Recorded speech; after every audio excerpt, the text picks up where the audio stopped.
लक्ष्मण को भगवान ने कहा एक बार इसके पास जाओ। तो लखन गए तो सिर के ऊपर खड़े हो गए और कहा दशानन बोल विजय किसकी हुई। रावण ने कहा मेरी। तेरी? हाँ कैसे? वो कहता है मेरे होते हुए राम लंका नहीं घुस पाए और राम के होते हुए मैं राम के धाम जा रहा हूं, रोक सके तो राम मुझे रोक के बता दे, इसलिए विजय मेरी हुई। लक्ष्मण का मुंह इतना सा रह गया। लखन आए राम जी के पास। प्रभु राम ने कहा दशानन कुछ बोला? तो लखन ने कहा बोला क्या, रस्सी जल गई पर ऐंठ नहीं गई, मरा पड़ा है तो भी कहता कि विजय मेरी हुई है। प्रभु राम ने कहा तो तू सिर के ऊपर खड़ा तो नहीं हो गया था?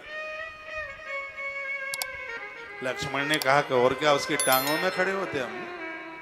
राम जी ने कहा आखिर में तो ब्राह्मण है, ब्राह्मण बेटा पूज्य होता है, उसके चरणों में खड़ा हो जा और वो कुछ हृदय की बात बोलेगा जो हमारे और तेरे काम आएगी।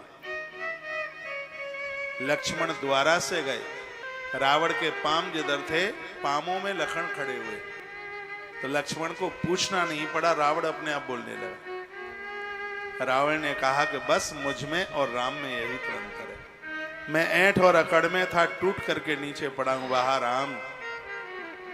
तुमने हमेशा ब्राह्मण और संतों की तुमने कदर समझी, अपने अनुज को भेजा है, राम तो राम है, राम जैसा तो कोई होगा ही नहीं, रावण बोला अपने मुंह। और लक्ष्मण को कहा लखन विजय प्रभु राम की हुई है, पराजय मेरी हुई है, मैं राम से हर हिसाब से बड़ा हूं। राम की उम्र 27 साल है और मैंने 27 युग देखे हैं। रावण की अयोध्या ईंट पत्थर की है, मेरी लंका सोने की, इसलिए भी बड़ा हूं मैं राम से। जाति में राम से बड़ा हूं, वो क्षत्रिय राजा का बेटा है, लेकिन मैं पुलस्त का नाती हूं। महात्मा पुलस्त बहुत तपस्वी है, उसने अपना परिचय दिया। मैंने 4 वेद पढ़े हैं, मैं योग्य कम नहीं हूं, लेकिन हे लखन फिर भी मेरी पराजय, राम की विजय, बस इसका कारण एक ही था, रावण रो पड़ा। रावण कहता है कि मेरे पास भाई नहीं था और राम के पास भाई था, राम के पास था लक्ष्मण, राम विजयी हो गए, मेरे पास से मेरा भाई विभीषण चला गया, इसलिए रावण पराजित हो गया। ये रावण के साथ कथाएं कहानी और चुटकुलों की तरह नहीं सुनना है, कथा में घुस जाइए, ये मोती तब पल्ले पड़ पाएंगे। ये पैसा कोई माई बाप नहीं हुआ, ये आज है कल नहीं रहेगा, ये रिश्ते न तोड़िए, ये प्रेम छटकाइए मत, टूटे से फिर ना जुड़े तो जुड़े गांठ पड़ जाए। चूल्हा चौका भले ही अलग हो गया है, कोई फर्क नहीं पड़ता, एक भी दिन ऐसा दिन ना जाए जिस दिन तुम भाई भाई आपस में बात ना करो। चाहे तुम मद्रास रहते हो, चाहे कलकत्ता रहते हो, चाहे दिल्ली रहते हो, चाहे कहीं भी रहते हो, 24 घंटे में एक बार हालचाल पूछिए भैया कैसे। तो आपको पता है कि भाई को कितना भरोसा होता है, उसे लगता है कि बच्चे मुझे भले ही धोखा दे देंगे लेकिन मैं दुखी नहीं होऊंगा, तो मेरा भाई मेरे साथ है। ये बात भगवान ऋषभदेव को, भगवान ऋषभदेव का जो संदेश है वो बड़ा गड़ा हुआ है, बड़ा अद्भुत है। प्रभु राम जी ने लंका कांड में बड़ी अद्भुत बात कही। भगवान राम उस समय बोले जब लक्ष्मण को शक्ति लग गई थी, हनुमान भी अभी बूटी लेके आ नहीं पाई थी, राम रो रहे।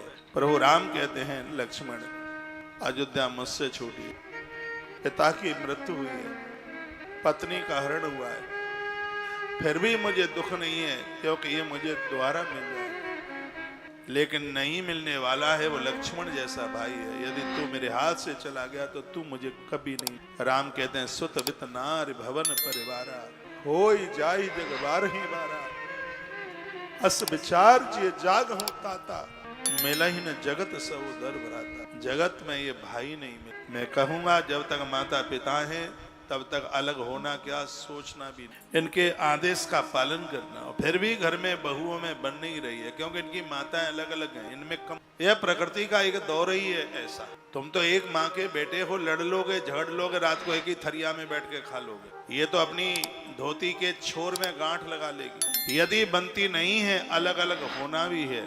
और आप बंटवारे के लिए बैठे तो बाहर के लोगों को मत बुलाइए, घर के लोग बैठे और घर में भी माँ हो पिता हो, चाचा ताऊ हो, अपनी घर वालियों को बंटवारे में मत बैठाना। भले ही आपको बुरा लगे, आपको ज्यादा भी मिल जाएगा तो भी पंच करेगा, नहीं बैठाना। और जिस समय बंटवारा होता है गले मिले, किसको कम किसको ज्यादा। वैसे जो छोटा है उसका अधिकार पहले होता है लेने का, जो बड़ा होता है उसका अधिकार बाद का होता है। कहीं बंटवारा ऐसा ना हो जाए, दो भाइयों में बंटवारा हुआ, दो भाई थे, बंटवारा हुआ तो एक भैंस थी, एक रजाई थी, सर्दी का समय था और भी चीजें रही होंगी। अब रजाई का बंटवारा, तो बड़े भाई ने कह दिया, घर की पत्नी थोड़ी ज्यादा होशियार थी तो कहा कि दिन में रजाई तुम्हारी और रात में रजाई हमारी। वो तो छोटा भाई है, कोई बात नहीं, हम दिन में, बड़ा भैया है रात में। तो अब दिन में तो धूप पड़े और रात में ठंड पड़े तो ककोड़े। एक भैंस थी, बंटवारा हुआ कि भैंस आगे से तुम्हारी और पीछे से हमारी। तो बेचारा खूब सानी लगाए और जब दूध दोहने का नंबर आए तो भाभी दूध निकाल करके ले जाए। अब घरवाली थोड़ी होशियार थी छोटे वाली की, उसने कहा कि बंटवारा मेरे हिसाब से होगा। अब तुम ठीक से बंटवारा नहीं करोगे तो फिर तो बहू के हिसाब से बंटवारा होना ही है। तो फिर क्या हुआ कि जैसे ही सूर्य डूबे तो रजाई को पानी में डाल दे, जेठ ओढ़ के बता दे अब तू। और जैसे ही वो दूध निकालने के लिए बैठे पीछे, तो लाठी लेकर के आगे खड़ी हो जाए, दो लाठी मारे। वो कहे ये क्या कर रही है? कहा आगे हमारी पीछे तुम्हारी, हमें जो अच्छा लग रहा है सो हम कर रहे हैं, सो दूध भी दो लिए ढंग से। ऐसा यदि बंटवारा होगा तो फिर दिक्कत होगी। मैं कहूंगा कि यदि बंटवारा होता है धन का तो उसके साथ आपत्तियों का बंटवारा कीजिए, संकल्प कीजिए, गले गले मिलिए और कहिए भैया आज हम दौलत बांटने के लिए नहीं बैठे हैं, आज हम एक दूसरे की मुसीबतें बांटने के लिए बैठे हैं। और ये मैं वायदा करता हूं कि रात के 12 बजे भी तू मुझे याद करेगा तो मैं तुझे तेरी चारपाई के बगल में खड़ा हुआ मिलूंगा। ये बंटवारा हो, क्योंकि भाई जैसी चीज कहीं मिल नहीं। यहाँ मेरी बहनें बैठी हैं, तुमसे नहीं बनेगी जेठ जेठानी से तो तुम्हारे बच्चों की भी नहीं बनेगी, क्यों बच्चे तो वही सीखते हैं जो देखते हैं। आप अपने बच्चों को उत्कर्ष करना चाहते हो तो घर का माल तो ठीक बनाना ही पड़ेगा। मैं प्रसंग में लौटा कर